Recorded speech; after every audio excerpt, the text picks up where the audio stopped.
Caríssimos irmãos e irmãs, salve Jesus, aqui é o seminarista Luiz Alfredo, do canal A Verdade Católica, e hoje então nós iremos proceder com a nossa aula 9 do nosso curso sobre o Credo. Portanto, nós estamos chegando praticamente na metade das nossas aulas. O nosso objetivo é fazermos 20 aulas, então nós já avançamos bastante na compreensão da nossa fé, embora nós até agora tenhamos abordado apenas 3 artigos do nosso credo, mas hoje e nas próximas aulas se tratam de artigos mais curtinhos. O artigo 4, 5, 6 e 7 são artigos mais curtos, e então eles serão realizados de maneira mais breve, porém são artigos extremamente importantes, assim como os anteriores, que falam acerca de nosso Senhor Jesus Cristo. E na aula passada nós falamos sobre os dogmas marianos, sobre algumas doutrinas sobre Nossa Senhora, e na aula 7 nós encerramos a questão da encarnação. E agora nós passamos para um outro grande mistério da vida de nosso Senhor Jesus Cristo e de acontecimento central na história da salvação, que é o mistério da redenção. Entendendo então a realidade do sacrifício, da autoimolação, do oferecimento total de Jesus Cristo em nosso favor. Por isso então, nós vamos proceder com uma aula mais ou menos de duração normal, para entendermos um pouquinho sobre a realidade da redenção como um fato histórico, dogmático e da mais alta importância para a nossa fé.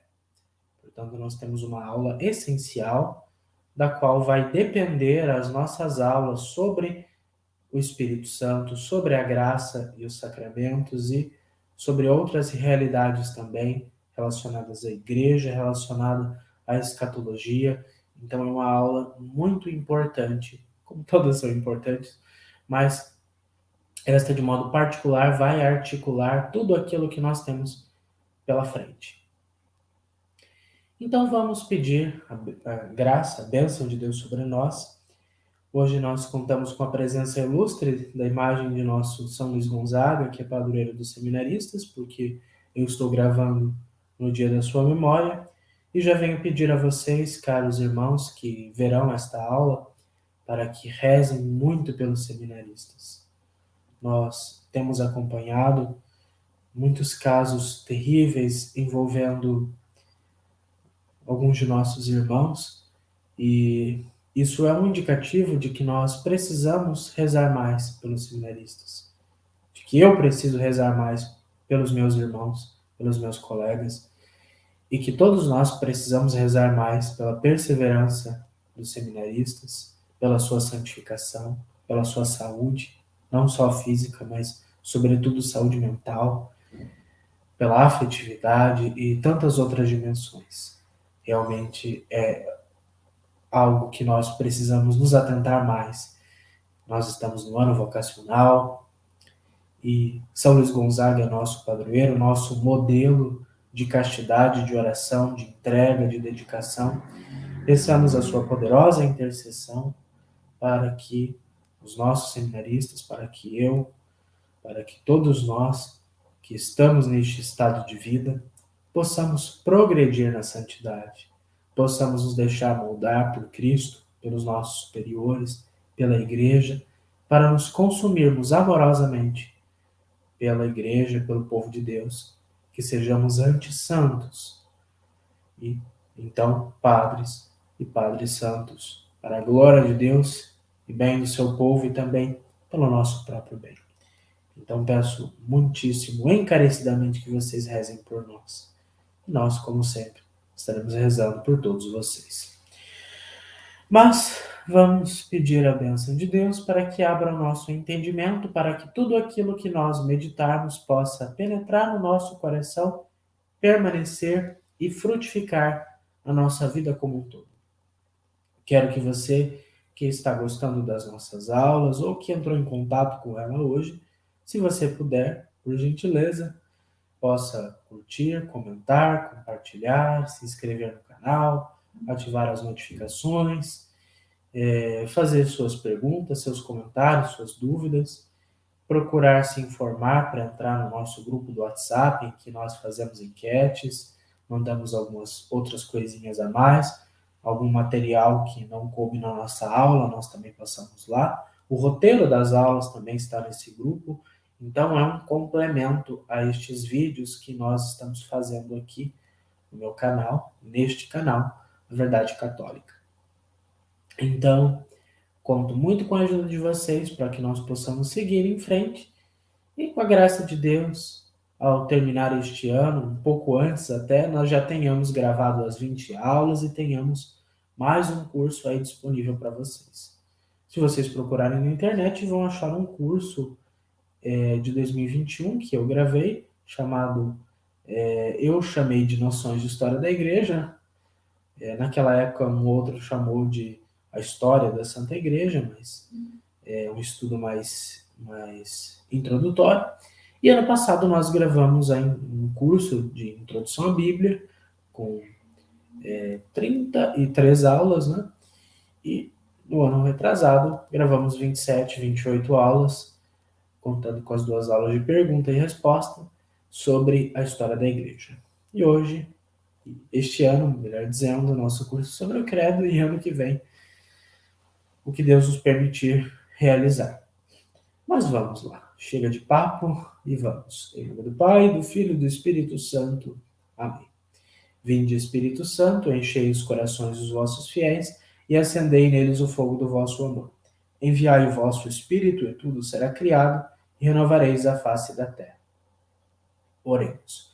Ó Deus, que instruístes os corações dos vossos fiéis com a luz do Espírito Santo, fazei que apreciemos retamente todas as coisas, segundo o mesmo Espírito, e gozemos sempre da sua consolação, por Cristo Senhor nosso. Amém. Santo Tomás de Aquino, rogai por nós. São Luís Gonzaga, rogai por nós. Santa Maria, Mãe de Deus, rogai por nós. Amém. Muito bem, então, eu espero que a última aula, embora eu já esteja um pouco atrasado, mas espero que a aula passada, em que nós meditamos muita coisa sobre Nossa Senhora e levamos 2 horas, não tenha cansado muito vocês. Hoje, com a graça de Deus, a nossa aula será mais breve e assim também, pelo menos as próximas 3.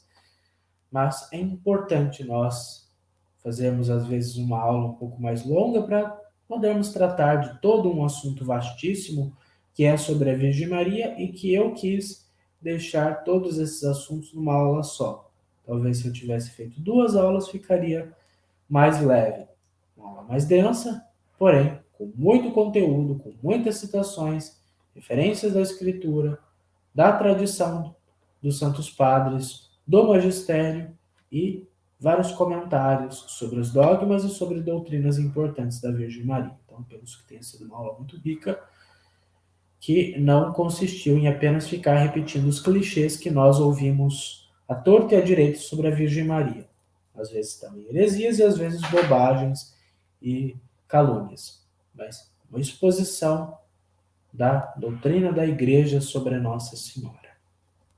Sem tanto calor da apologética, claro, entendo um pouco também, mas minha preocupação foi, sobretudo, de mostrar os dogmas, a explicação, o raciocínio deles e a sua importância na nossa fé. Mas agora voltemos à pessoa de nosso Senhor Jesus Cristo e passemos então para a sua paixão, para a sua morte.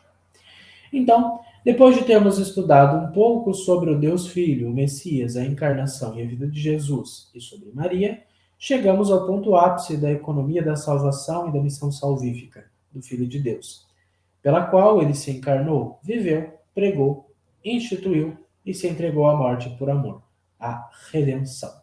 Então, o conteúdo da nossa aula hoje é a questão da redenção realizada por nosso Senhor Jesus Cristo, que é, de fato, o ponto ápice da sua entrega amorosa pela nossa salvação. O próprio Jesus declarou que ele veio para trazer a vida aos homens de maneira abundante, e à medida em que foi pregando sobre o reino de Deus, revelando a sua pessoa, a do Pai e a do Espírito Santo, realizou por 3 vezes o anúncio da paixão, sempre em sintonia com aquilo que os profetas haviam dito no Antigo Testamento, e sempre como um desígnio do Pai, aceito voluntariamente por ele, e como um meio de comunicar o Espírito Santo e com ele a graça que nos salva. Bom, então a morte de Jesus, o seu sacrifício na cruz, aparece não como uma consequência, por assim dizer, social do seu próprio fenômeno, ou seja, de repente Jesus tinha um projeto de ir para Jerusalém, fundar uma escola, tomar o templo, tomar o poder, ou simplesmente ele estava indo para o templo de Jerusalém para passar mais uma Páscoa, depois ele ia voltar para Galiléia, pregar mais um tempo, fazer sei lá mais o quê. Não. Ele escolheu voluntariamente proceder desta forma. Ir para Jerusalém, para o templo, para a Páscoa, para então entregar-se, para então poder consumar a sua missão. Então, ele não é um coitadinho que foi preso e morto pelo Estado porque era um subversivo, um proscrito, era só um pobre que os ricos queriam calar. Nós não podemos olhar só por esse aspecto. Isso seria muito reducionismo da pessoa de nosso Senhor Jesus Cristo e da sua missão. Ele mesmo já disse várias vezes, e no começo do Evangelho de São João, ele diz realmente, desde o princípio, de que isso aconteceria a ele, de que ele vai morrer, de que ele vai se entregar, de que ele vai nos salvar por meio da sua morte e da sua entrega. Por isso, nos evangelhos sinóticos, nós temos 3 vezes o anúncio da paixão, né? O filho do homem para Jerusalém, vai ser traído pelos sumos sacerdotes, pelos escribas, anciãos do povo, chefes. Ele vai ser morto, mas vai ressuscitar. É o anúncio da sua paixão, morte e ressurreição. E ele já havia dizendo antes no Evangelho de São João: olha, se o grão de trigo não morre, não produz fruto, ninguém tira a minha vida, eu mesmo a dou, eu sou o bom pastor que dá a vida pelas ovelhas, o filho do homem vai ser levantado da terra, como a serpente de bronze, quando eu for levantado, eu trairei todos a mim. Então, Jesus já tem em mente este acontecimento de sua morte, de que ele vai ser morto, mas ele vai se entregar para morrer. De modo que com a sua morte ele realize um sacrifício que nos liberte e que escancare de modo explícito o amor de Deus, o seu próprio amor divino e humano por nós. Então aqui se trata não de uma coincidência, uma tragédia, mas um fato, para assim dizer, premeditado pelo próprio Jesus, calculado, sabido pelo próprio Jesus, aceito por ele e querido por Deus. Não que Deus queira o sofrimento do seu filho, mas ele o acolhe como um gesto de amor para conosco. A redenção é o evento salvífico que coincide com o mistério pascal de Cristo. Então, nós estamos falando de redenção, estamos falando de modo particular, não somente, mas de modo que preenche o sentido, o mistério pascal de Cristo. Claro, tudo está ordenado ao mistério pascal de Cristo, a encarnação, a sua vida pública, a sua ressurreição e glorificação, mas especialmente a redenção, a sua paixão e morte, de modo especial, que é o ponto culminante de toda a vida de Jesus Cristo, que desde a encarnação iniciou a nossa redenção de maneira direta em todas as suas ações, palavras, sentimentos, orações e de todos os modos. Tudo o que Jesus faz, tudo o que o Filho de Deus encarnado faz, é redentor. Nos redime, nos santifica, assume aquilo que nós somos e fazemos, e assumindo aquilo que nós somos e fazemos, ele salva cada uma das coisas. Lembra das nossas aulas passadas, um santo que disse que ele cansou para redimir o nosso descanso, chorou para redimir as nossas lágrimas? Essa é a realidade a qual o santo estava se referindo. Ele assumiu tudo para tudo redimir, né? O que não foi assumido, não foi redimido.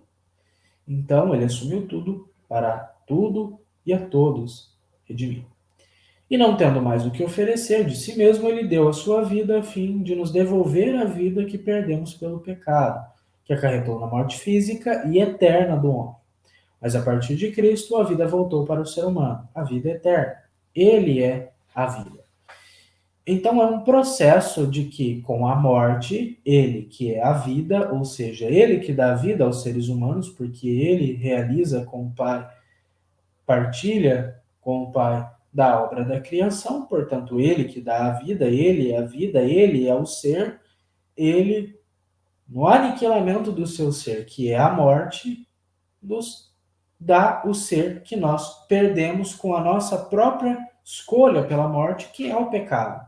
Então, ele tira de si mesmo para dar a nós. Então, isso que é total entrega, total doação, total partilha do seu próprio ser de si mesmo. Ele, com a sua morte, cancela a nossa morte. Não é o sentido de ele pagou uma dívida, ele fez um cheque e quitou a dívida. Não, ele fez muito mais do que isso. Não só perdoou, como nos elevou a uma condição superior àquela que nós tínhamos com a criação. Ou aquilo que era o projeto criador, mas que foi que o homem se desviou. Então, ele não apenas paga uma dívida, mas nos dá uma herança, uma fortuna incalculável. Então, nós não ficamos no 0 a 0. Não ficamos, você não me deve nada, mas está falido. Não, você não me deve nada, mas você tem tudo o que eu posso te dar. Então veja como que a redenção tem um sentido positivo.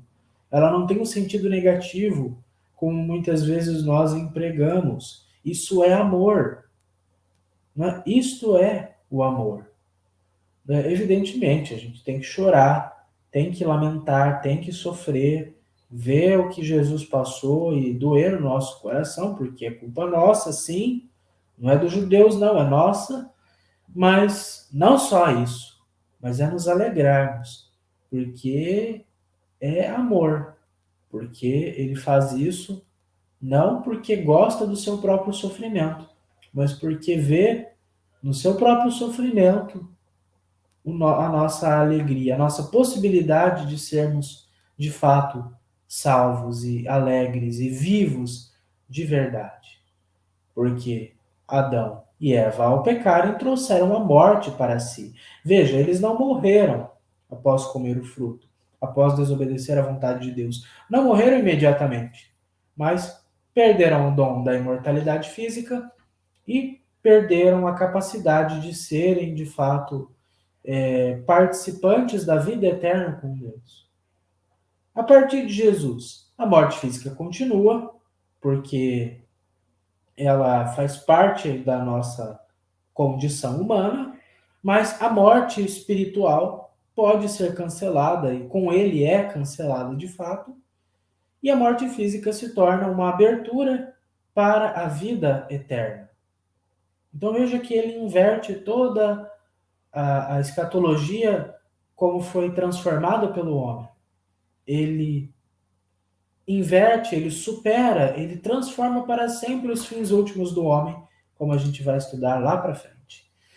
Mas antes de nós chegarmos à paixão de Cristo, é preciso que a gente entenda algumas coisinhas sobre a sua vida pública que nós já falamos um pouco, mas é preciso nos concentrarmos em alguns detalhes para entendermos como que esse processo vai se dar. Um pouquinho de água para mim igual. Então, nós podemos entender a vida de Jesus em 4 etapas, conforme os evangelhos sinóticos. Conforme São João, nós temos uma dinâmica bem diferente. Nós temos, então, a preparação do ministério, a pregação na Galileia, a pregação fora da Galileia em direção a Jerusalém e a pregação em Jerusalém, que vai resultar na sua morte e depois o acontecimento da sua ressurreição, da sua ascensão, etc. Durante todo o seu ministério, ele esteve em constante debate com a estrutura religiosa daquele tempo. O judaísmo do Segundo Templo, oriundo de Esdras e Neemias, que foi depois influenciado pelo surgimento das sinagogas, dos grupos de fariseus e saduceus, do crescimento das traduções orais e dos debates sobre a prática da lei, e da dominação opressiva dos romanos sobre os judeus, que estavam à mercê das autoridades clientes de Roma e alta carga de impostos. Então aqui nós temos um caldo cultural, um contexto sociopolítico, econômico, no qual nosso Senhor Jesus Cristo estava inserido. Ele não é um extraterrestre, ele não é um estrangeiro, ele é um judeu. Na sua humanidade, nas condições às quais ele se submeteu a partir da encarnação, com Aquenos e com seu esvaziamento, que não é um aniquilamento total, mas que é de fato um assumir a condição humana, ele é um judeu do primeiro século, depois da Era Comum, depois de Cristo, e está sujeito a todo um passado da história judaica que implica diretamente desde o ano de 538, ou seja, com o fim do exílio, depois 515, com a dedicação do Segundo Templo, depois com o domínio persa, o domínio da Macedônia, o domínio ptolomaico, egípcio, o domínio sírio e o domínio romano. Então tem um contexto de 6 séculos de história de Israel, pelo menos, muito presentes no tempo de Jesus. E sem nós entendermos isso, nós não conseguiremos, de fato, compreender o contexto em que Jesus viveu. E se não compreendemos bem o contexto que Jesus viveu, não compreendemos bem o contexto no qual ele morreu. Podemos compreender a mensagem teológica da sua morte, porém, os detalhes do tempo de Jesus influenciam muito na compreensão maior do sentido da sua morte. Então é bem importante nós estudarmos a história de Israel. E eu confesso, para minha tristeza, que no ano passado, mesmo com o curso de Bíblia, eu fiquei devendo para vocês a história de Israel. Porque eu fiquei muito mais preocupado em apresentar a estrutura da história deuteronomista, depois da história do cronista e, claro, do Pentateuco, e os outros livros históricos, e só no final eu falei um pouco mais de história quando eu fiz o apêndice que eu tirei do Flávio José. Então, eu estou devendo para vocês a história de Israel. Não sei se eu pago ano que vem ou em outra ocasião, mas a gente vai compensar isso depois de alguma forma. Mas voltando para Jesus, Jesus apareceu então como um rabino itinerante, um taumaturgo, ou seja, como um mestre que saía pregando, que tinha discípulos, que tinha uma linha de pensamento e que fazia milagres, né? Isso é a taumaturgia. Fazer milagres, realizar sinais, coisas extraordinárias. Então ele reunia essas duas características. Ele era um pregador e era um curador, por assim dizer. Não somente discípulos, mas uma multidão, uma parte do povo o seguia pelo território Israel-Palestina, como nós chamamos hoje em dia. Nesse meio tempo, alguns versados na lei e influentes foram falar com ele, questionando a sua interpretação e modo de vida, e geralmente eram recebidos com uma repreensão de Jesus pela sua incompreensão da lei e dele. Então, Jesus tinha um modo diferente de pensar sobre muitas coisas das instituições judaicas do seu tempo, e isso fazia com que ele fosse alvo de muitas perguntas, de muitas críticas, e entrasse em debates com os fariseus, com os saduceus, com aqueles que eram os grupos predominantes do tempo dele.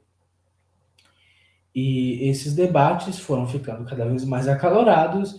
Em São João, nós observamos o calor desses debates, que são muito frequentes na primeira parte do Evangelho de São João, muito frequentes mesmo, enquanto nos sinóticos esses diálogos, essas controvérsias aparecem de modo mais acentuado no final, quando ele já está em Jerusalém. Em João, Jesus está em constante conflito com essas incompreensões, particularmente das autoridades, mas também do povo, dos seus próprios seguidores. E nós temos então Jesus batendo no legalismo. batendo no ritualismo que o judaísmo do seu tempo realizou. E tudo isso tem a ver com a volta do exílio da Babilônia, com a reconstrução do templo, com a reforma de Esdras e Neemias, com o processo de helenização do judaísmo, com as invasões, com a revolta dos Macabeus, depois com a invasão romana e tantas outras coisas. O que aconteceu então com o judaísmo do tempo de Jesus? Virou a religião do mata o animal, cumpre a lei, paga o imposto e tá tudo tranquilo. E Jesus não vê assim. Ele pensava que a aliança estava esquecida em prol de uma prática externa. E ele vai se colocar contrário a isso. Então ele gradualmente foi fazendo com que as pessoas entendessem o sentido do sábado, dos rituais cotidianos, da lei em si, do templo, das autoridades, de quem é Deus e da sua relação com ele. Veja que ele não, o judaísmo é tudo uma porcaria, ele joga fora tudo. Ninguém faz isso. Nem Jesus, nem os apóstolos, nem Paulo, nem ninguém. Mas o que Jesus faz? Ele faz então uma releitura, ou o que ele mesmo chama de um aperfeiçoamento da lei, dizendo: olha, os 10 mandamentos são palavra eterna. Nenhuma vírgula, nenhum iota será tirado deles. Mas tem coisas que são ultrapassadas. Por exemplo, olha, não é o que entra no homem que é o impuro, é o que sai. Então, qual é o sentido dos alimentos puros e impuros agora? Nenhum. Teve a sua finalidade, teve a sua importância, mas diante da realidade do pecado, do mal do coração do homem, o que é um porquinho? O que é um fruto do mar? O que é uma carne com leite? Nada. Então ele nos ensina a superar essas coisas. Templo? Não vai sobrar pedra sobre pedra. Os verdadeiros adoradores adorarão o Pai em espírito e em verdade. E ele falava do templo do seu próprio corpo. Ou seja, ele vai superando certas realidades. Os seus discípulos não jejuam. Eles comem sem lavar as mãos, os copos, os talheres. Não tinha talher naquela época, como nós conhecemos. Mas e daí? E daí? Não pode curar no sábado. Então no sábado não pode fazer o bem? Né? Não. O sábado foi feito para o homem, não o homem para o sábado. Então veja aqui opiniões controversas, ousadas, mas ao mesmo tempo libertadoras, salvadoras para todos nós. Então isso fez com que alguns antes e depois de sua morte entre os judeus percebessem que ele era o Messias. Então, poxa, olha só o que ele está dizendo.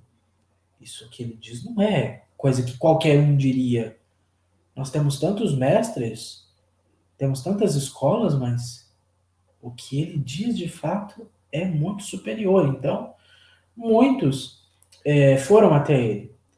Porém, naquele tempo imediato, com Jesus e o pós-Jesus imediatamente, muitos ficaram ainda apegados ao judaísmo e não aderiram à nova religião de Jesus, que ele agora é o próprio fundamento. Não como uma ruptura completa com o Antigo Testamento. Até porque, se houvesse um rompimento completo, nós não teríamos 46 livros do Antigo Testamento na nossa escritura. Nos bastaria o Novo Testamento. Mas não. Mas como um aperfeiçoamento e superação de coisas ultrapassadas pela boa nova do Evangelho. Ele próprio. Jesus é o Evangelho personificado. Ele é a palavra de Deus. Então, o Antigo Testamento não foi cancelado. Não foi rasgado. Não foi, por assim dizer, atualizado no sentido de que temos uma versão nova e a versão antiga não acabou, não tem mais. Não, mas ela foi aperfeiçoada. Então, por isso é que é importante nós termos o antes da perfeição, que contém muitas perfeições em si mesmos.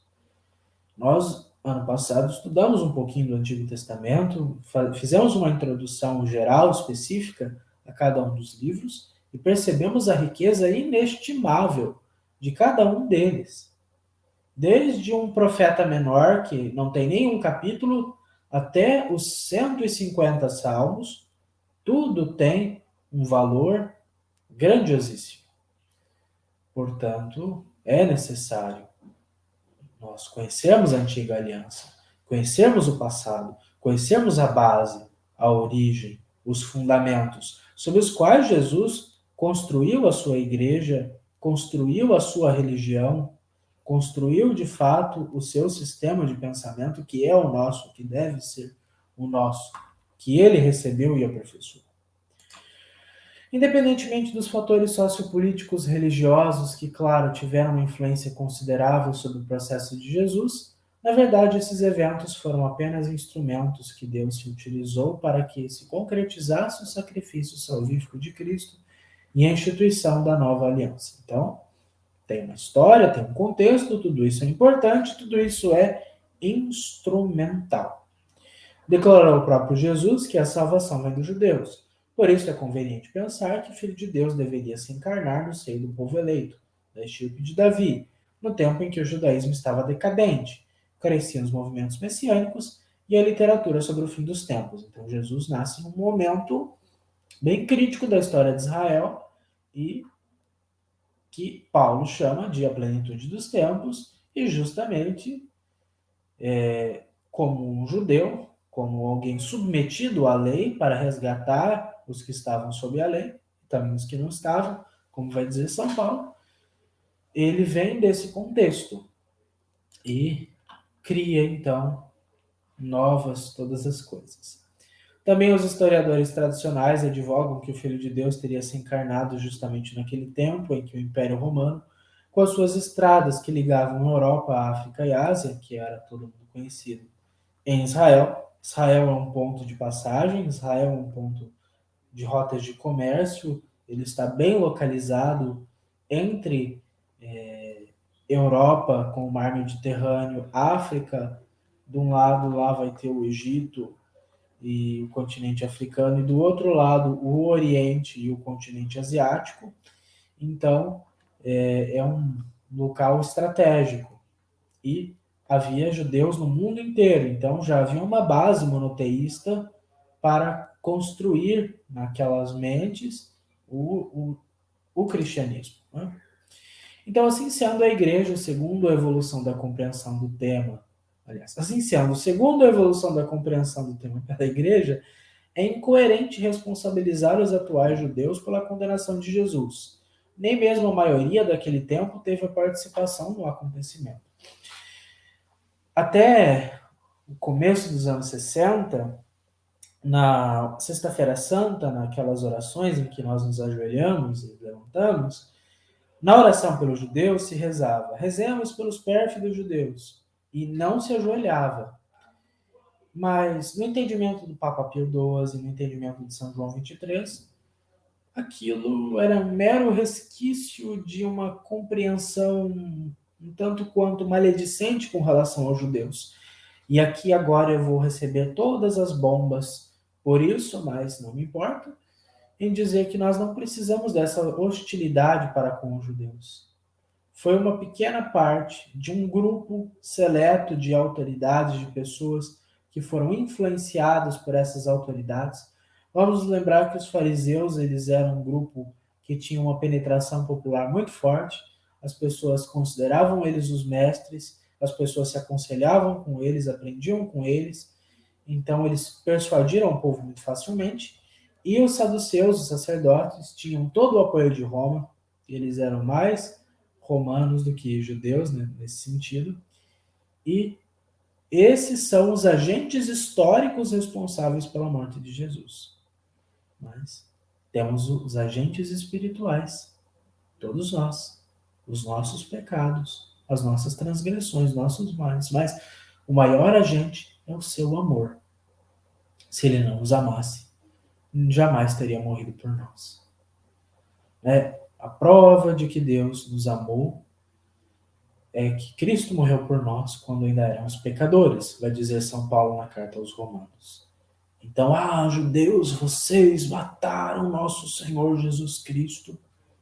Tá, um grupo de judeus daquele tempo, há 2000 anos, que não tem quase que nada a ver com os judeus de hoje, mas os nossos pecados foram aquilo que corroboraram para a morte de nosso Senhor Jesus Cristo. Então, não faz mais sentido histórico nem teológico culpar os judeus como os únicos agentes pela morte de Jesus. Ou, se quiséssemos culpar os romanos, que seja, não faz sentido fazer isso. Porque, de fato, foi a autoridade romana que o executou com o aval e provocação dos judeus. De autoridades judaicas daquele tempo. Mas, passado tanto tempo, não convém responsabilizar essa estrutura judaica que já não existe mais e que 40 anos depois de Jesus passou a não mais existir, porque o templo foi destruído, os sacerdotes foram mortos, os fariseus se tornaram um grupo um pouco diferente daquilo que eles eram no tempo de Jesus. Então as coisas todas mudaram. Não é o mesmo judaísmo hoje, o judaísmo do tempo de Jesus. Então, e nem todos os judeus hoje necessariamente descendem daqueles, porque houve a questão da diáspora, a mistura com muitos povos, etc. Então isso é incongruente. Nem mesmo é possível demonizar Judas, Herodes, Pilatos, Anás, Caifás, o Sinédrio e todos esses, que embora tenham a sua culpa por terem se deixado levar pelo mal, não podem ser os únicos a serem responsabilizados por isso. Então, Jesus não é um caso policial em que temos ele é a vítima e nós temos o assassino, o mandante, a quadrilha. Não. É algo muito mais complexo do que isso. Claro que eles têm sua culpa, mas nós não podemos querer nos considerar superiores a eles, não. Nós não somos. Olha, nenhum desses aí é flor que se chega. Mas nós também não somos lá grande coisa, convenhamos. Então, a gente sempre quer achar alguém para pôr a culpa das coisas. Mas é preciso a gente assumir que nós temos um pouco de culpa nas coisas que acontecem também. Muito importante. Então, dizer que Judas é o diabo, Herodes é o diabo, Pilatos é o diabo, os sacerdotes eram o diabo, não nos faz mais santos, não nos faz melhores. Não tira as nossas próprias responsabilidades com relação ao que aconteceu. E aqui não quer dizer que nós tenhamos uma dívida histórica com nosso Senhor Jesus Cristo, não. Temos uma gratidão existencial. Temos um dever de responder amorosamente àquele que nos amou e nos ama e sempre nos amará. Então é muito mais complexo do que isso. Cada homem pecador é responsável pelo sacrifício redentor do Filho de Deus em prol do céu. Da humanidade toda, só Maria que não tem essa culpa sobre ela. O resto de nós temos de algum modo. Mas ele não aponta o dedo na nossa cara dizendo, olha, a culpa da minha morte é sua, não. Olha, eu morri porque te amei e porque eu te amo. Bom, contudo, para além do aspecto negativo, os santos nos ensinam a enxergar que o amor de Deus supera o nosso pecado e que Deus não age por outro meio que não seja o amor e a misericórdia. E não visa outra coisa que não seja a sua glorificação, a partir da vida do homem que ele criou, salvou, cuidou e ama. Então, vamos olhar para a paixão de Cristo com esse aspecto positivo, de amor mesmo, que se dá, que se entrega, que não se arrepende, que não se reserva e que só espera que nós participemos da sua glória, da sua vida, para que nós tenhamos a vida. Portanto, é incorreto dizer que Jesus veio para morrer no nosso lugar. Né? Então, ele me tirou da forca para enforcar a si mesmo. Não é isso. Isso é uma visão muito simplista. Então, Deus enviou seu Filho amado para morrer no meu lugar. Então, ele é só um porco do abate? Não, não é. Ele vem, de fato, assume o meu lugar, mas porque ele me ama, porque o Pai o ama, porque o Pai me ama, e então me dá a vida com a sua morte e ressuscita, me dando ainda mais vida como filho de Deus. Então não é simplesmente ele trocou de lugar com alguém. Não, é muito mais. Ele assumiu o meu lugar. Ele assumiu o que eu sou para me salvar. Muito mais profundo. Não, ele veio para morrer. Já nasceu para ser morto. Não. A morte foi o meio que ele escolheu para mostrar, para explicitar o seu grande amor por toda a humanidade. Né? A possibilidade de ir até o fim de si mesmo, sendo infinito, para que o seu amor pudesse não comover a humanidade, mas escancarar a sua doação amorosa. Então ele não quer comover. Não é a intenção dele comover, porque a comoção não gera tanta coisa. Mas agora, o enxergar esse amor e de repente instalar algo no nosso interior e de repente eu mudo de vida e me torno alguém melhor por ele e com os outros, como as duas imagens que representam os dois santos que nós estamos vendo aqui, aí sim, de fato, as coisas funcionam bem. Outro aspecto que devemos analisar é o fato que Jesus na cruz assume as profecias do Antigo Testamento, que viam o Messias como uma figura sofredora, e assume para si os modelos de sacrifícios realizados no templo segundo a lei. O segundo Isaías profetizou sobre uma figura chamada de o servo sofredor. Ele seria o escolhido por Deus para tomar sobre si todo o sofrimento do povo eleito. Esse servo seria desprezado por todos, morto de modo cruel, mas a sua morte seria a causa de salvação para Israel e algo agradável a Deus. Então, olhando para Jesus e olhando depois para o Antigo Testamento e vendo o servo sofredor, aí então nós temos um símbolo, uma imagem, uma prefiguração daquilo que aconteceu com nosso Senhor Jesus Cristo. Zacarias então profetizou a figura do traspassado, chorado por todos. Jeremias, nas Lamentações, que viu a destruição do templo e a deportação, ele estava descrevendo espiritualmente a morte do Messias por Israel. E os Salmos, e a sabedoria, e outras passagens da Sagrada Escritura, que vieram antes de Jesus, de certa forma já apontavam para essa realidade. Tá? Os sacrifícios que o Senhor instituiu por meio de Moisés na antiga aliança, que estavam especificados criteriosamente no Levítico, foram assumidos por Jesus. O de expiação, de reconciliação, oferta pacífica, o holocausto, que eram feitos então para perdoar os pecados. Jesus exprime esses 4 fins que hoje em dia são as 4 finalidades da Santa Missa, como nós veremos muitas aulas adiante. Ele assume tudo isso, faz os 4 sacrifícios um só sacrifício. A Páscoa, o memorial do Êxodo, que o Senhor, conforme o livro do Êxodo, ordenou que os hebreus realizassem. O cordeiro, com o cordeiro sem defeito, simboliza o próprio Cristo. E, para João Batista, Jesus é o Cordeiro de Deus que tira o pecado do mundo. E o dia da expiação, o Yom Kippur, no qual eram escolhidos os bodes, o bode que ia ser morto, e o bode de Azazel, o bode em quem o sacerdote iria colocar a cabeça e falar os pecados do povo, o bode expiatório. Esses 2 bodes, então, simbolizavam o dia em que os pecados de Israel naquele ano eram perdoados.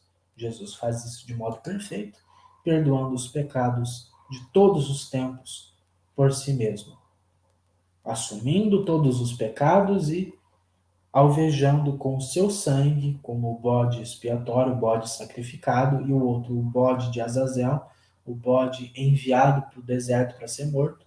Ele assume essas 2 finalidades expiatórias sobre si mesmo. Ao longo do tempo, essa prática de oferecer sacrifício se tornou um verdadeiro açougue. Então, ela ficava se matando animais a rolé e não funcionava nada, porque a consciência das obras do pecado e a busca por uma conversão verdadeira não tinham mais. Então, depois do exílio e com o novo templo, o que aconteceu? Os sacerdotes, então, começaram a fazer do ritual judaico o seu ganha-pão de fato e controlavam a criação, a escolha do animal, o transporte, a venda, a moeda, o sacrifício e fraudavam. Uma pombinha era oferecida 20 vezes, um cordeiro tantas outras vezes. E as pessoas eram exploradas de fato naquele tempo. E, claro, muitas pessoas faziam isso de bom coração, achavam que elas estavam de fato fazendo um verdadeiro sacrifício a Deus, mas muitos, não todos, fraudavam esse sacrifício. Além disso, esses sacrifícios tornaram-se mais importantes para a prática judaica que o próprio cumprimento da lei. Então, não importava se você estava aí amando a Deus e o próximo, honrando seu pai e sua mãe, não roubando, não mentindo, não cobiçando a mulher do próximo, não importa. O que importava era que a tua pombinha estava em dia, o teu animalzinho lá estava caindo o sangue dele lá no altar e estava tudo de boa. Mas, na verdade, não estava bom, não. Jesus mostra que havia um problema aqui. Então, os saduceus diziam que só bastava matar o animalzinho lá, que estava tudo perdoado. Mas e os mais pobres? E aquelas pessoas que não conseguiam sacrificar nenhuma pombinha? Ah, então não vai dar para perdoar, né? Não pode matar nenhum bichinho, uma pombinha. Agora, se tu mata um boi, aí realmente é muito sangue, aí é muito perdão. Pouco sangue, nenhum sangue, nada de perdão para você. Claro que isso é uma simplificação muito reducionista sob um ponto de vista do Novo Testamento, que acreditamos ser a verdade, é a verdade de fato, mas temos essa concepção de que era uma ritualística que não produzia de fato um fruto verdadeiro. E Jesus assume então a identidade do servo, do cordeiro, dos sacrifícios e se mostra um Messias sofredor, né? Não vai ser um Messias libertador, um Messias liturgo, um Messias legalista, um Messias místico, não. O reino dele não é deste mundo, é um reino que a dimensão do sofrimento está presente, ele é traído, ele é morto, mas ele é ressuscitado, conforme a Escritura já anunciava. E ele mesmo anunciou. Por isso que os anúncios da paixão causaram a incompreensão e o receio dos seguidores, até mesmo Pedro. Depois do primeiro anúncio da paixão lá em Mateus, o que Pedro vai dizer para Jesus? Depois que Jesus elogiou ele, disse que ele era a rocha e vai edificar a igreja, vai dar as chaves dos céus para ele, enfim. E depois que ele falou, Pedro falou: oh, Jesus, que isso não te aconteça, que é isso? Que coisa é essa que o senhor está falando? Deus te livre. E Jesus já deu aquela bronca nele. Então, mesmo Pedro, mesmo os apóstolos, os discípulos, mesmo pessoas da sua família, do seu convívio, não entenderam de fato aquilo que estava acontecendo com ele. Nossa, aqui eu peço desculpas para vocês que a luz está vindo, então espero que isso não atrapalhe. E Jesus vai dizer: olha, eu quero comer a Páscoa, eu quero beber o cálice que o Pai me deu, eu quero realizar o batismo, eu quero acender o fogo, o templo tem que ser destruído para refazê-lo. Tudo isso é um modo de falar da sua paixão. Na ceia, ele instituiu o sacramento da Eucaristia, a ordem, e deu o mandamento do amor. No Getsemane, ele não estava numa crise de vontade, num confronto com o Pai, mas ele assume a nossa angústia, o nosso abandono, o nosso sofrimento, os nossos pecados, para perdoá-los. E quando ele é traído, beijado por Judas, ele se deixa prender. Quando todos correm, fogem dele, fogem de medo.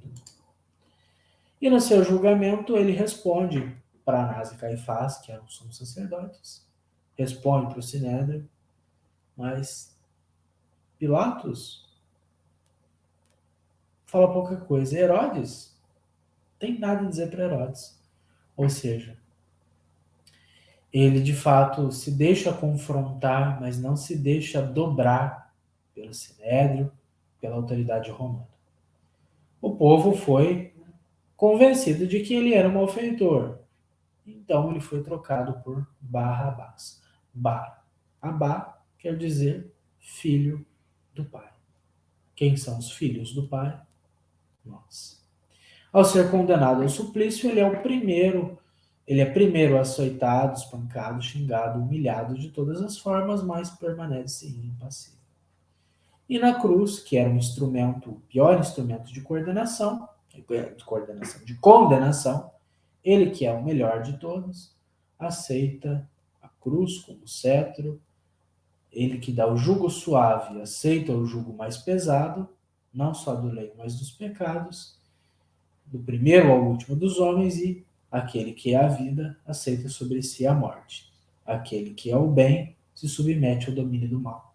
Ele aceita sobre si todas as contradições para nos favorecer com a sua vida, com a sua glória, com a sua graça.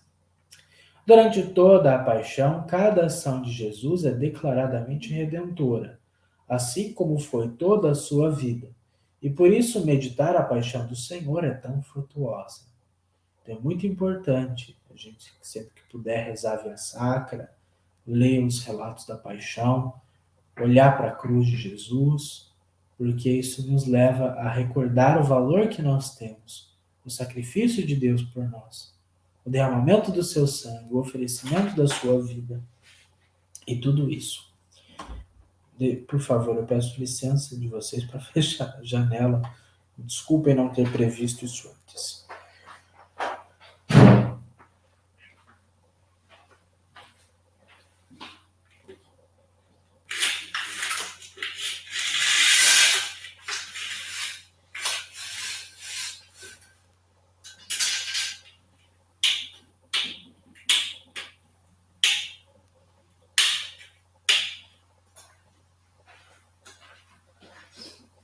Muito bem. Agora, sem tanta claridade, mas mesmo assim. Então, todas as ações de Jesus, Deus e homem, são divinas e humanas, e elas têm, então, um mérito infinito e perfeito diante de Deus, porque é Deus praticando ações humanas perfeitas e agradáveis a Deus. Então, perceba como que ele é o reconciliador perfeito, o perfeito mediador entre Deus e homem, porque ele é Deus e homem. Assim, Jesus, que reúne em si tudo que é humano e divino, na condição de perfeito mediador ao morrer na cruz, entrega-se como homem perfeito e Deus, que é a perfeição, ao Pai, um sacrifício perfeito e agradável ao Pai. Então perceba que tudo é construído de maneira a ser perfeito para a nossa salvação. Só Ele, de fato, poderia oferecer algo que fosse o mais humano possível, no sentido humano de que Deus o fez, e no sentido mais divino possível, porque é o próprio Deus mesmo, o Filho de Deus, o Deus Filho, o Verbo que é encarnado, se oferece a nós, por nós, ao Pai. Não que ele se agrade com o seu sofrimento em si, mas o amor com o qual ele se entrega por amar ao Pai e a todos os homens faz com que a culpa do homem se torne infinitamente inferior ao perdão que ele alcança, pois é o homem-deus que morre, como o magno pedido de perdão e a concessão do perdão também, capaz de aplacar a ira de Deus ferido pelo pecado e recompensado pelo amor. Então perceba que ele é o perdão em si mesmo e ele é capaz de tornar infinito o seu sacrifício. Infinito meritoriamente o seu sacrifício.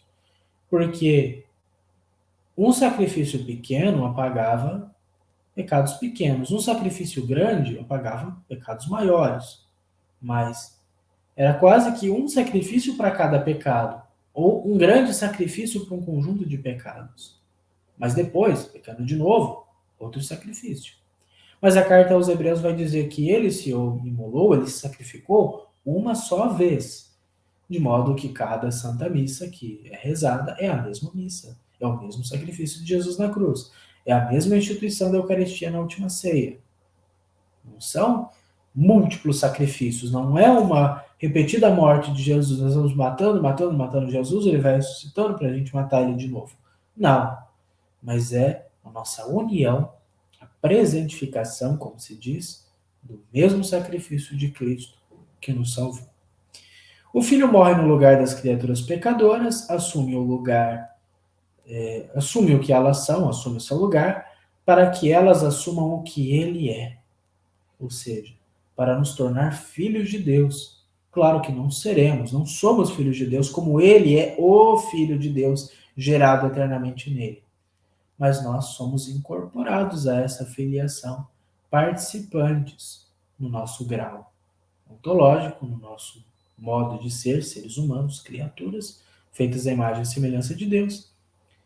E o sangue de Abel, o sangue inocente do irmão inocente morto pelo irmão pecador, é finalmente vingado. O sangue daquele Zacarias, sumo sacerdote, que foi morto entre o vestíbulo e o altar, também é vingado. Todo o sangue é vingado, tudo é perdoado, porque Deus performa o próprio sacrifício de perdão e o próprio perdão. Assim como no Antigo Testamento, a falta é perdoada com sangue, o pecado pela vida.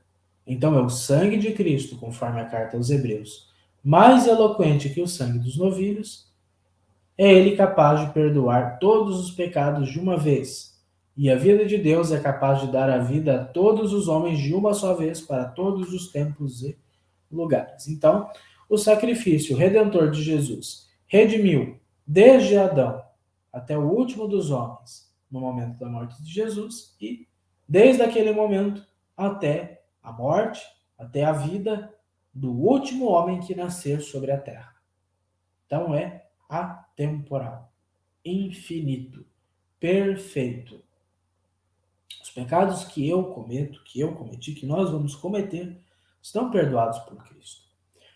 Porém, contudo, entretanto, todavia, no entanto, nós precisamos estar associados a esse perdão para sermos perdoados. Caso contrário, nós estamos fora disso. Então não é, vou pecar porque já está tudo perdoado, vou chutar o balde. Não, não. Nós somos perdoados por Cristo porque somos associados pela fé, pelos sacramentos, pela graça a esse sacrifício ocorrido há 2000 anos, mas efetivado, eficaz hoje. Hoje, amanhã e para sempre. Tá? Então, não é simplesmente eu vou pecar porque Deus já perdoou tudo, não. Se eu pecar, arrependido, contrito, com a vontade de não mais pecar e com o propósito de fazer o bem, eu sou novamente reinserido ao perdão de Cristo, realizado a partir do seu sacrifício na cruz, comunicado hoje, agora, por meio dos sacramentos. De modo particular, pelo sacramento da penitência, da reconciliação, da confissão, mas também da Santa Missa, que tem um efeito diferente da reconciliação e dos demais sacramentos também. Bom, ele mesmo havia dito que atrairia todos os homens para ele depois de ser elevado, né? Lá em João 12. E falou desde o começo que deveria ser hasteado como a serpente de bronze, né? Lá em João 3. E também a semente que morreu cai na terra e dá frutos para toda a eternidade. Se a semente não morre, não dá fruto. A rocha que ferida faz jorrar água, que jorra rios de água viva e sacia todos. Lá em João 7. E João 10, o bom pastor que deu livremente a sua vida pela vida de suas ovelhas amadas. Tudo isso ele fala. E na crucifixão de Jesus, é importante termos em mente que o seu corpo humano sem pecado, ligado à condição pré-pecado, era capaz de suportar a dor. Então, ele renuncia ao dom da impassibilidade, mas ele não tem a sua carne manchada pelo pecado como a nossa tem. Então, o modo como ele sofre é diferente.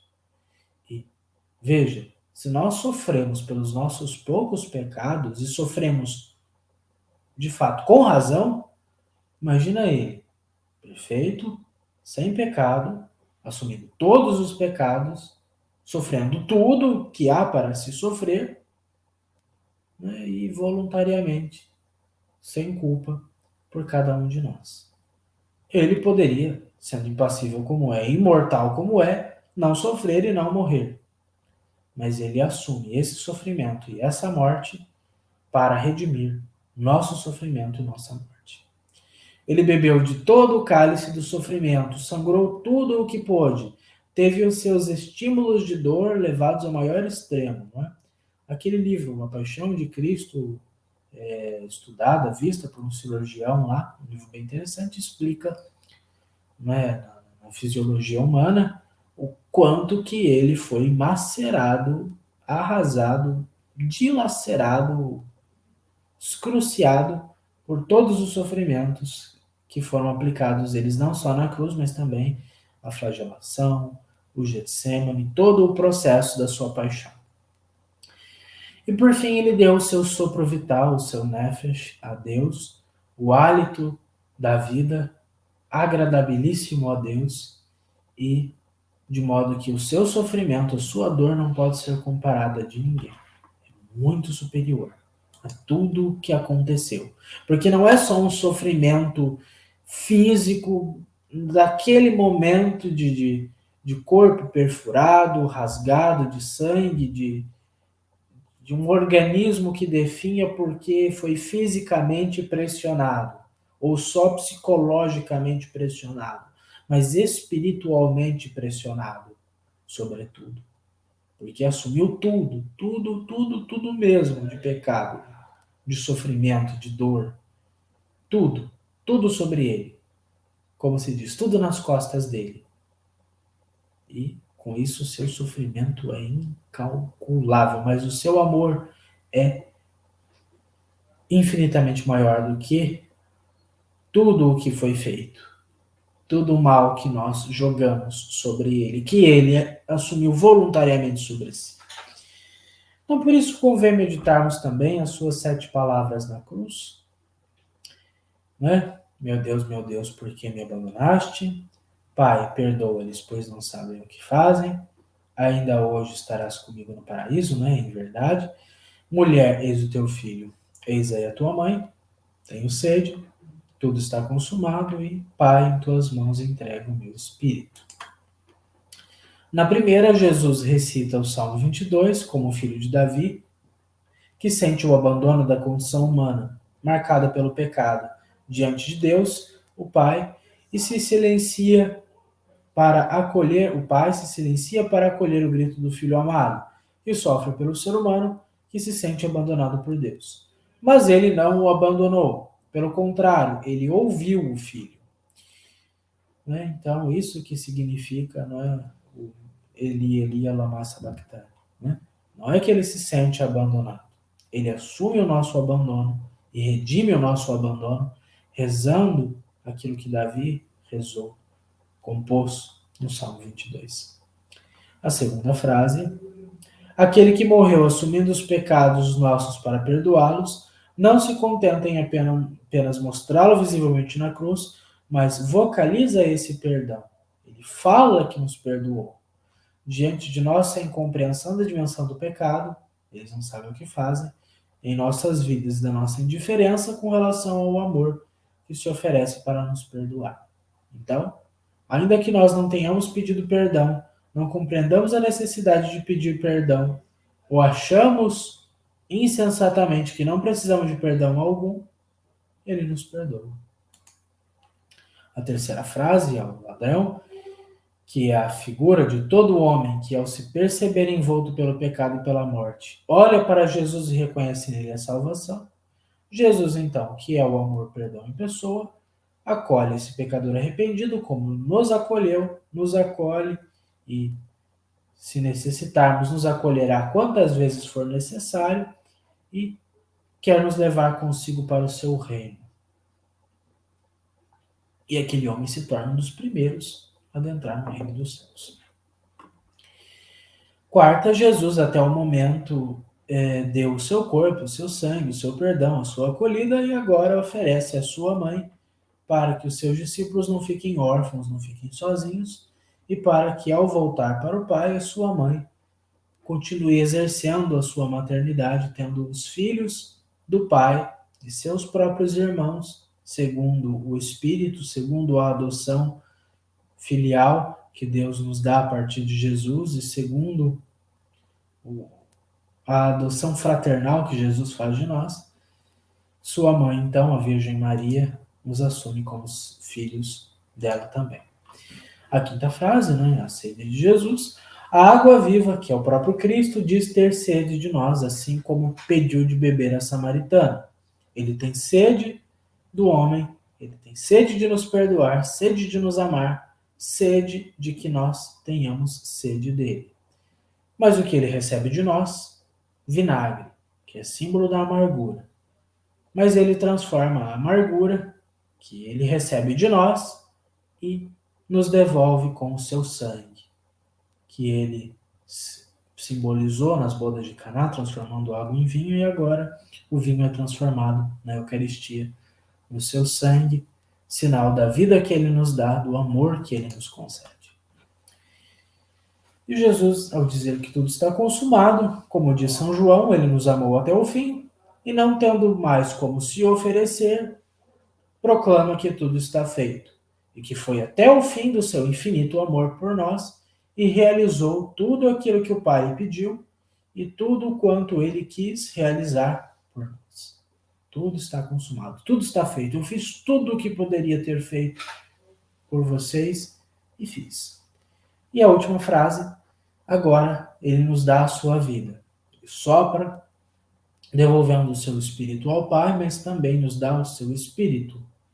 A vida divina, a participação na glória de Deus, que se dá pelo Espírito Santo, que é o vínculo de amor entre o Pai e o Filho, aquele que nos santifica. Então, o imortal morreu, ele foi pago com o nosso salário, o salário do pecado é a morte, ele é o herdeiro que nos dá a participação da sua própria herança, e ele dá o seu hálito vital, aquele que em primeiro lugar foi dado por Deus a Adão e Eva, e a sua alma perfeitíssima que nunca pecou, agora volta para o Pai, que a concedeu, e com ela todos os pecados redimidos, porque ele mesmo se entrega por amor e, em troca do nosso perdão, ele dá a sua vida. E não faz simplesmente o pagamento de um boleto, mas faz de fato uma substituição, uma imolação, algo de fato que eficazmente perdoa, porque ele dá tudo de si para isso. Então um grande silêncio aconteceu, rasgou-se o véu do templo, a terra se agitou. Aquele que perdeu, na verdade, ou seja, quem foi derrotado nessa história não foi Jesus, mas foi o diabo, porque Deus venceu e nos fez vencedores. E na sua ressurreição vai manifestar essa vitória. O diabo, achando que tinha ganhado, matando o Filho de Deus encarnado, na verdade, ele matou a si mesmo. Ou seja, o diabo causou a sua própria morte, a sua própria derrota definitiva, porque ele morrendo nos dá a vida e vai retomar a vida depois com a sua ressurreição.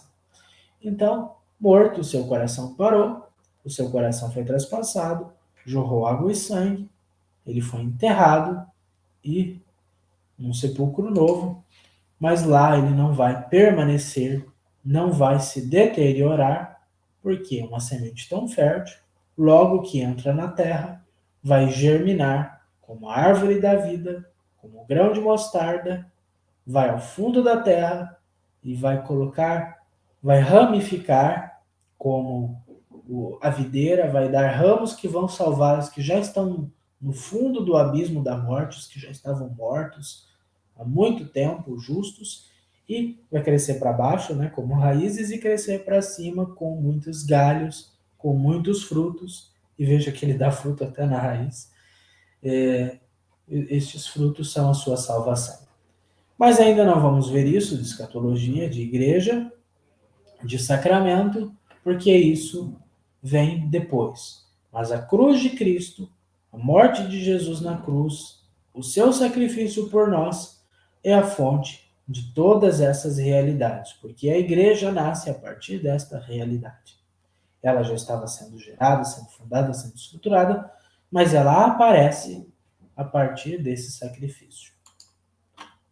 São sacramentos que nos comunicam a graça redentora de Cristo. E nós vamos ver isso no artigo 8, depois no Espírito Santo, depois nos sacramentos, enfim, vamos ver isso mais adiante. A cruz não é à toa o símbolo da nossa religião, porque cremos no Deus encarnado, crucificado e ressuscitado, e a cruz nos lembra de que ele se encarnou livremente por amor, para se entregar, e a cruz foi o meio pelo qual ele se entregou, morrendo, escancarando o seu amor, escancarando o seu perdão e a nossa redenção, e ressuscitou porque morreu e nos deu a vida. Por isso, fiel madeiro da cruz, que árvore nenhum produz fruto tão doce, né? Então, bendita seja a cruz de Jesus. Como Paulo nos ensina, devemos nos gloriar da cruz de Jesus, porque ela é a nossa glória. Porque Deus, no seu momento de humilhação, na verdade, é glorificado. O Pai glorifica o Filho rende glória ao Pai, no Espírito Santo, e nos torna participantes da sua glória. Por isso que é mais fiel mantê-la como crucificado. Isso não é negar a ressurreição, mas é recordar que a redenção é a chave, é o ápice, é o momento, e que naquele momento o seu amor está mais presente, mais à mostra do que em todos os outros. Embora sempre nos amasse com a mesma intensidade, agora torna visível a intensidade do seu amor. E o mistério da redenção já estava prefigurado e já anunciado em muitas passagens da Sagrada Escritura, desde o Antigo Testamento, e assim sempre. Então nós temos Abraão, né, lá no Gênesis, tomou a lenha do holocausto e pôs aos ombros o seu filho Isaque. O sacrifício de Isaque, que não foi consumado, prefigura o sacrifício realizado, consumado de Cristo. O cordeiro pascal lá de Êxodo, cada um de vós tome um cordeiro por família, um cordeiro por casa. No Êxodo e no Levítico, cometestes um grande pecado, mas vou subir hoje ao Senhor. Talvez obtenha o perdão da vossa culpa. Né? Moisés agindo como intercessor do povo. Moisés tomou o sangue para aspergir com ele o povo e disse: Eis o sangue da aliança. Que Jesus disse?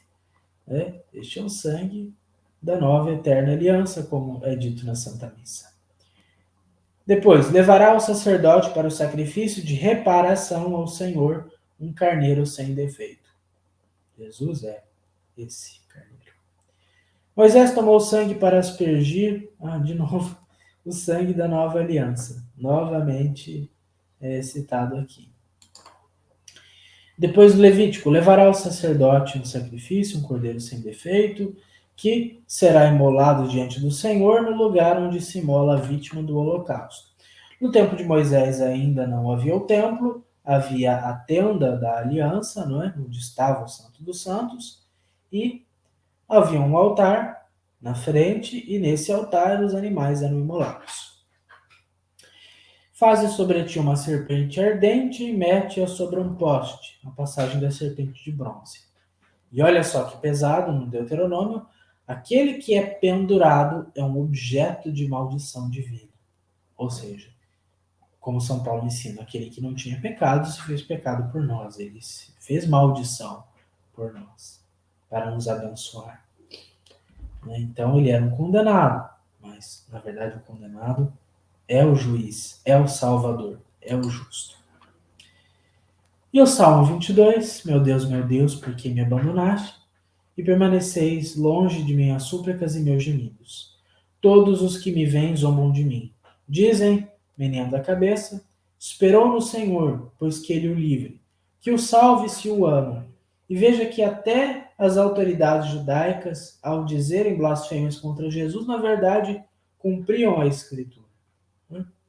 Sim, rodeia-me uma malta de cães, cerca-me um bando de malfeitores. Traspassaram minhas mãos e os meus pés, repartiram sobre si as minhas vestes e lançaram a sorte sobre a minha túnica. Tudo anunciado, tudo cumprido por Jesus. Ele protege cada um de seus ossos, nenhum só deles será quebrado. Salmo 33. Não quebraram nenhum dos ossos dele, mas furaram o seu lado, como ensina São João. Puseram fel no meu alimento e na minha sede deram-me vinagre para beber. Tenho sede, o soldado foi com uma esponja bebida em vinagre e deu para ele beber. A sabedoria diz, porque é bendito o madeiro pelo qual se opera a justiça. Opa! O que será que o livro da sabedoria estava falando 30 anos antes, no mínimo 30 anos antes de Nosso Senhor nascer e 60 anos antes da sua paixão? Bendito o que for suspenso no madeiro que opera a justiça. Agora aqui, o servo sofredor do Isaías, em verdade ele tomou sobre si as nossas enfermidades, carregou os nossos sofrimentos, e nós o reputávamos como um castigado, ferido por Deus e humilhado. Mas ele foi castigado por nossos crimes e esmagado por nossas iniquidades. O castigo que nos salva pesou sobre ele. Fomos curados graças às suas chagas. Quem pensou em defender a sua causa, quando foi suprimido da terra dos vivos, morto pelo pecado de meu povo? Foi-lhe dada a sepultura entre ao lado dos facínoras, e ao morrer achava-se entre os malfeitores.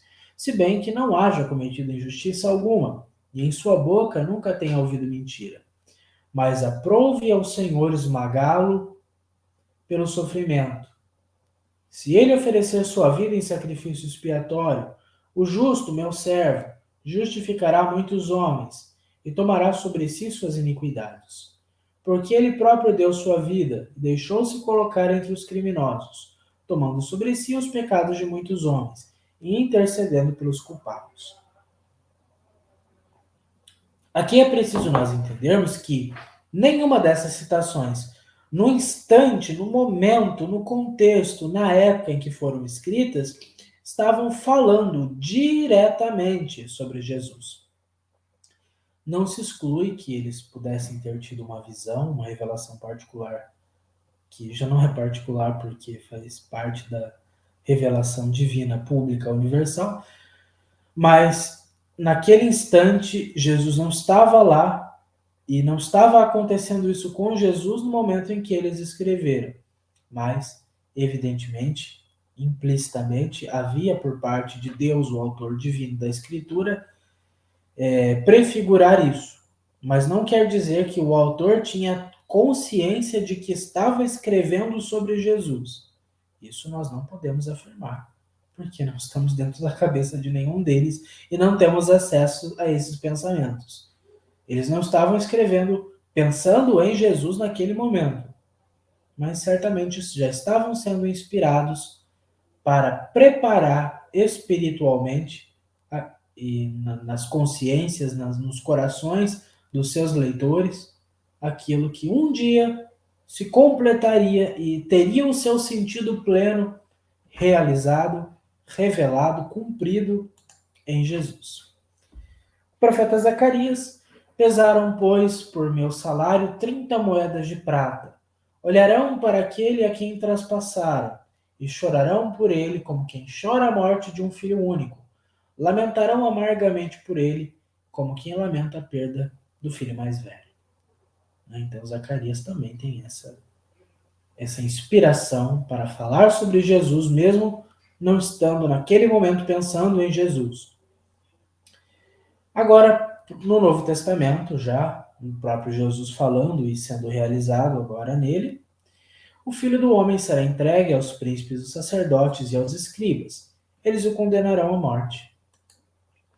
Porque o Filho do Homem não veio para ser servido, mas para servir e dar a sua vida em redenção, em resgate por muitos. Em Lucas, é necessário que se cumpra em mim ainda este oráculo. E foi contado entre os malfeitores, ó, servo sofredor, Isaías 53. João Batista dizendo sobre Jesus, em João, eis o Cordeiro de Deus que tira o pecado do mundo. O próprio Jesus fala sobre si mesmo. Como Moisés levantou a serpente no deserto, assim deve ser levantado o Filho do Homem. Depois, quando tiverdes levantado o Filho do Homem, falando lá para os judeus, então conhecereis quem sou. Ele é o eu sou. Ele é Deus. Depois, se o grão de trigo caído na terra não morrer, fica só. Se morrer, produz muito fruto. Jesus diz de novo, ninguém atira de mim a minha vida, né? Mas eu a dou de mim mesmo e tenho o poder de a dar. Muito São João, né? Olha só. E quando eu for levantado da terra, atrairei todos os homens a mim. Ninguém tem maior amor do que aquele que dá a sua vida pelos seus amigos. Os Atos dos Apóstolos continuam nessa linha e dizem: foi levado ao matadouro, e como cordeiro mudo, diante do que o tosquia, ele não abriu a sua boca. São Paulo, se quando éramos ainda inimigos, fomos reconciliados com Deus pela morte de seu Filho, ainda mais, isso continua ainda mais agora, né, que fomos reconciliados por ele. Né? O que era impossível à lei, visto que a carne a tornava impotente, Deus o fez. Né? Enfim, os Romanos é cheio de citações sobre a morte, sobre a redenção realizada por Cristo, porque é o centro da carta. Porque Cristo é o fim da lei, para justificar todo aquele que crê. Aos Coríntios, nós pregamos Cristo crucificado, escândalo para os judeus e loucura para os pagãos. Depois, Cristo remiu-nos na maldição da lei, fazendo-se por nós maldição. Gálatas. Aos Efésios, nesse Filho, pelo seu sangue, temos a redenção, a remissão pelos pecados. Filipenses, humilhou-se ainda mais, tornando-se obediente até a morte e morte de cruz. Colossenses, no qual nós temos a redenção, a remissão dos pecados e, por seu intermédio, reconciliar consigo todas as criaturas. A obra de Jesus. Em Timóteo, porque há um só Deus e um só mediador entre os deuses e os homens, Jesus Cristo, que se entregou como resgate por todos. Tal é o fato atestado em seu tempo.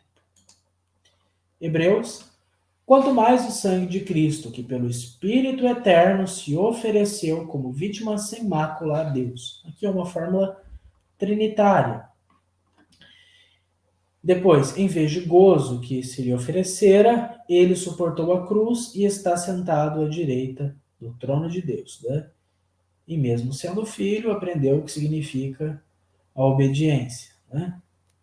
Como vai dizer a carta aos Hebreus também.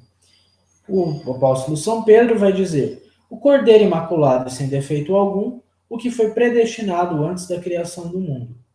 Depois, carregou os nossos pecados em seu corpo sobre o madeiro. Depois, sabeis que Jesus apareceu para tirar os pecados e que nele não há pecado, lá em São João. E o Apocalipse, por fim, diz: no meio dos anciãos, um cordeiro de pé, como que imolado. Uma referência a Jesus morto e ressuscitado. O que os santos padres dizem então sobre isso? Inácio diz: Cristo, mediante o seu sangue, mereceu a graça da conversão para todo o mundo. Depois, no Cristo que nasce de Maria, é a humanidade que renasce a vida. No Cristo que nasce de Maria, é a humanidade toda que renasce para a vida. A solidariedade existente entre Cristo e os homens traz essa consequência. A concepção e o nascimento de Jesus já são a redenção por antecipação dos homens, diz o doutor Santo Irineu. Depois, Gregório de Nissa Deus não impediu a morte de separar a alma do corpo, segundo a ordem necessária à natureza, mas os reuniu novamente um ao outro pela ressurreição, a fim de ser ele mesmo, na sua pessoa, o ponto de encontro da vida, da morte e da vida, sustando nele a decomposição da natureza produzida pela morte, e tornando-se ele mesmo o princípio de reunião para as partes separadas. Ou seja, Jesus, quando morreu, aconteceu com ele o que acontece com todos os seres humanos que morrem. A alma separa do corpo. Mas a sua divindade não se separou nem do seu corpo, nem da sua alma. E o seu corpo não pereceu. E a sua alma foi ao encontro dos patriarcas no limbo para salvá-los. E depois, na ressurreição, o corpo e a sua alma são reunidos, porém, com toda a glória e não mais na condição quenótica, na condição da encarnação, mas agora com toda a glória que o Filho de Deus possui e recebeu do Pai. Mas isso a gente vai falar na próxima aula, tá? Na história de dois homens, dos quais um nos perdeu em si, executando sua vontade e não daquele que o criara, e o outro nos salvou em si, fazendo não sua vontade, mas a daquele que o enviara, na história desses dois homens consiste propriamente toda a fé cristã. Ninguém nasce para a morte senão por Adão. Ninguém nasce para a vida senão por Cristo. Isso vai dizer Santo Agostinho. Depois, Paulo ensina-nos que dois homens estão na origem do gênero humano, Adão e Cristo. O primeiro Adão, diz ele, foi criado como um ser humano que recebeu a vida. O segundo é o ser espiritual que dá a vida. O primeiro foi criado pelo segundo, de quem recebeu a alma que o faz viver. O segundo Adão estabeleceu a sua imagem no primeiro Adão, que o modelou, e assim se revestiu da natureza deste último, e dele recebeu um nome, a fim de não deixar perder aquilo que havia feito a sua imagem. O primeiro foi criado pelo segundo, aliás. Aqui, isso é repetido. Quem diz isso depois, quem vai dizer isso? Primeiro Adão, segundo Adão, o primeiro começou, o segundo não acabará, pois o segundo é verdadeiramente o primeiro, como ele mesmo disse, eu sou o primeiro e o último. Quem diz isso é o santo do meu dia de nascimento, 30 de julho, o grande São Pedro Crisólogo, arcebispo de Ravenna, e o chamado Palavra de Ouro, o grande pregador, que nós celebramos dia 30 de julho, dia do meu aniversário, por isso eu nasci no dia desse grande santo, desse santo querido, muito pouco conhecido, mas muito importante. São João Damasceno nos ensina: pelo fato de que na morte de Cristo tenha a alma sido separada da carne, a única pessoa não foi dividida em duas pessoas, pois o corpo e a alma de Cristo existiram da mesma forma desde o início da pessoa do Verbo. E na morte, embora separados um do outro, ficaram cada um com a mesma e única pessoa do Verbo. São João Damasceno ensina isso, aquilo que eu havia explicado antes. O que diz então o magistério? Nessa forma do homem assumido, assim cremos, segundo a verdade do Evangelho, foi concebido sem pecado e morreu sem pecado aquele que, como único em prol de nós, se tornou pecado, isto é, o sacrifício pelos nossos pecados. E, todavia, salvaguardada a sua divindade, suportou esta paixão pelos nossos delitos. Foi condenado à morte e aceitou na cruz uma verdadeira morte da carne. E ao terceiro dia, suscitado por sua própria força, ressurgiu do sepulcro. Isso diz o Papa Deodato no Sínodo de Toledo.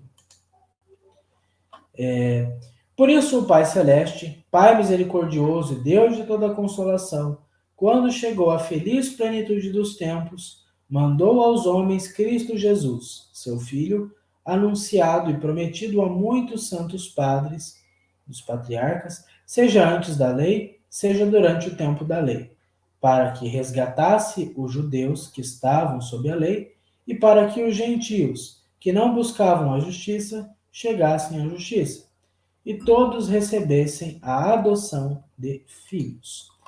A este Cristo, Deus o destinou para ser propiciador mediante a fé no seu sangue, não somente pelos nossos pecados, como também pelos do mundo inteiro. Ora, se bem que ele tenha morrido por todos, contudo, não todos recebem o benefício de sua morte. Olha só, importante. Mas somente aqueles a quem é comunicado o mérito da sua paixão. Como que esse mérito da paixão é comunicado? Pelo batismo, pelos sacramentos e pela perseverança neles. Pois como os homens, com efeito, se não nascessem da propagação do sêmen de Adão, não nasceriam injustos, porque por causa dessa propagação, ao serem concebidos, contraem a própria injustiça. Né? É o pecado original, originante, que nós herdamos. Se não renascessem em Cristo, originado, aliás, o originante é de Adão e Eva. O originado é o que nós herdamos. Se não renascessem em Cristo, não poderiam jamais ser justificados, porque com aquele renascimento pelo mérito de sua paixão, lhes é dado a graça que os torna justos. Ou seja, nós nascemos no pecado, mas ele nos justifica.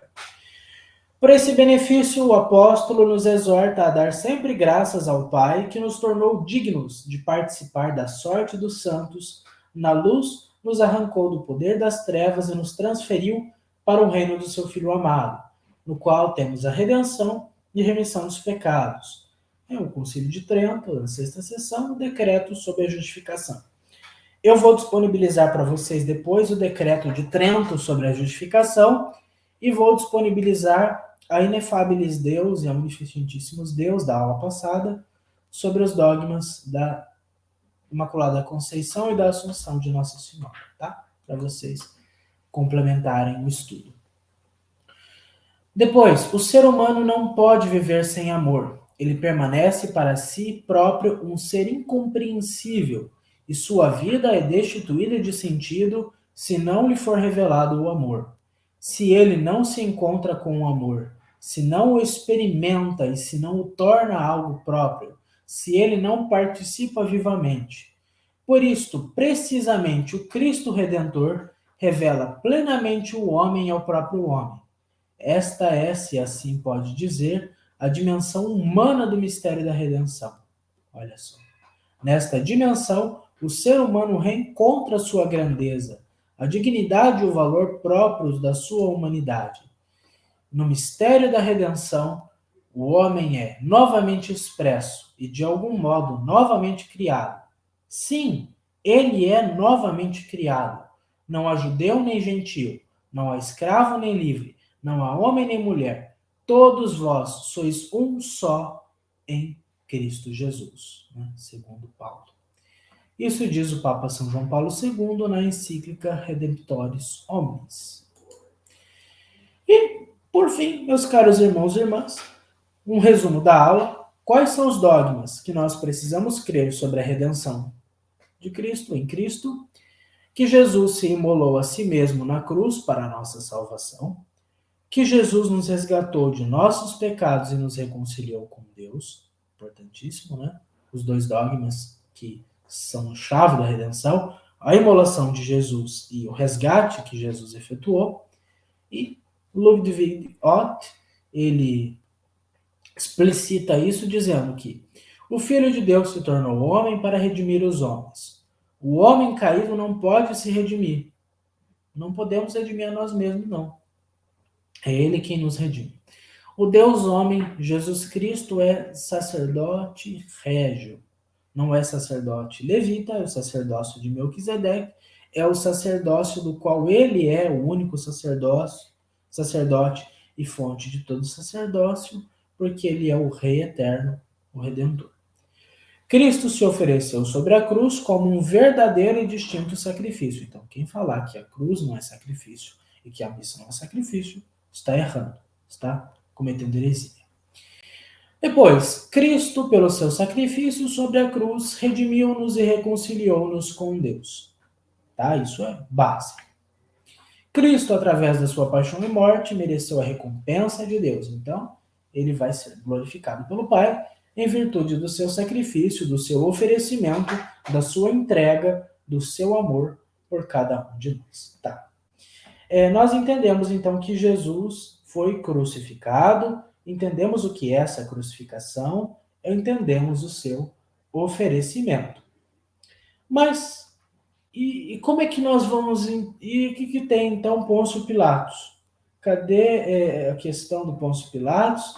Cadê a questão da crucificação, morte e sepultamento? Ó, dizer que Jesus foi crucificado e morto e sepultado mostra que a morte de Jesus é real e que não apenas isso é aparente. Jesus morreu de fato e não apenas pareceu morrer, como a heresia do patripacionismo e do docetismo, né? O docetismo afirmava que Jesus não tinha carne, então ele não morreu de verdade, e o patripacionismo fala que foi o pai que morreu no lugar do filho. Isso é falso, isso é heresia. Jesus, de fato, padeceu na carne o crudelíssimo castigo da cruz. Foi morto, de fato, e então o seu corpo morto foi enfaixado e sepultado às pressas, porque era sábado, praticamente sábado, o sábado da Páscoa, e não se poderia preparar adequadamente o corpo. Isso ia ser feito depois da Páscoa, no domingo. Mas outra coisa aconteceu com ele. E por que tem Pôncio Pilatos no creio? Né? Existe um ditado popular que diz: está mais perdido, está mais sobrando do que Pôncio Pilatos no creio. Isso é uma bobagem. Isso é uma bobagem, né? Pilatos não está perdido, não está sobrando no creio. Por que Pilatos aparece? Porque Pilatos é uma evidência histórica de que Jesus não é uma invenção dos cristãos e que a sua morte se deu em virtude de ter sido julgado e condenado pelo procurador romano da Judéia, Pôncio Pilatos, que exerceu seu cargo nos anos de 26 a 36 depois de Cristo, quando ele foi deposto. Então, se nós encontrarmos o relato do Flávio Joséfo, o relato do Plínio, de outros historiadores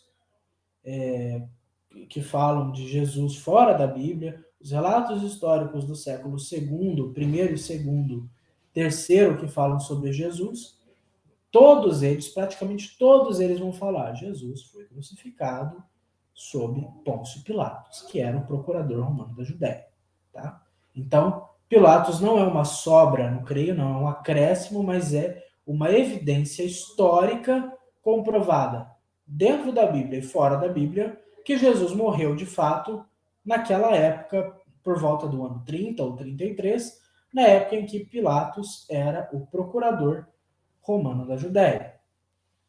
Então, isso é um fato, um acréscimo que mostra a historicidade da morte de Jesus, dada naquele contexto, naquela época, que é comprovável historicamente que Pilatos era o procurador romano da Judéia naquele tempo. Então, existe uma ligação histórica, uma personagem histórica conectada diretamente a Jesus, que é histórico, que é real, e, portanto, não se trata de um acréscimo. Bom, então era isso que eu tinha a dizer a todos vocês. Minha gratidão. Vamos, na aula que vem, estudar o artigo 5º do Credo, mas vamos rezar uma Ave Maria pelos seminaristas e pela nossa perseverança e pela continuidade dos nossos estudos.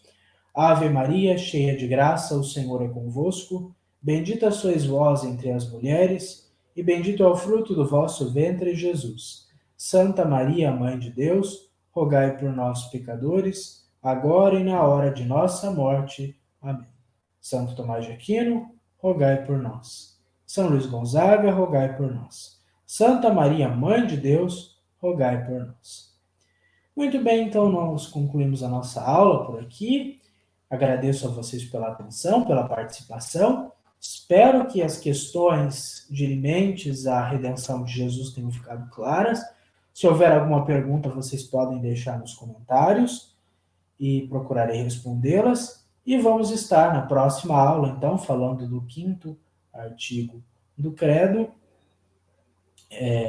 tratando, então, ainda sobre a importante questão da redenção, para depois nos encaminharmos para a glorificação de Jesus nos artigos 6º e 7º.